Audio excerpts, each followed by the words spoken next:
In today's video, I'm going to teach you how to track a Microsoft Store order, whether you've bought a fresh copy of Windows, an exciting game, or one of a myriad of other digital products from the Microsoft Store. Knowing where your order stands can save you a lot of hassle and guesswork. Let's get started on this straightforward process. First, you'll want to head over to the Microsoft Store website.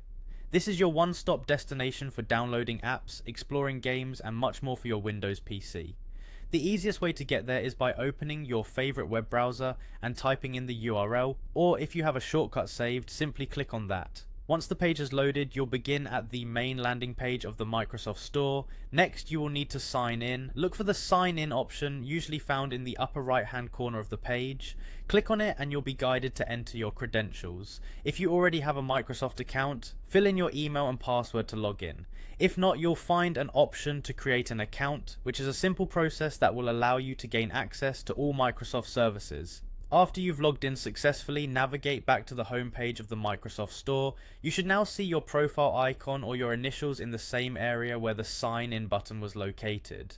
This indicates that you are logged in and able to access your personalized settings and order information. From here, you want to go to your profile, click on your profile icon or initials. This will bring up a drop down menu, and from this menu select Profile.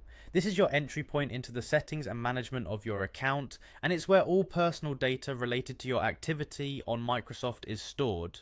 With the profile page open, the next step is to head to the Order History tab. You'll find this option prominently available once you're in the profile settings. Click on Order History to see a detailed list of all your recent transactions.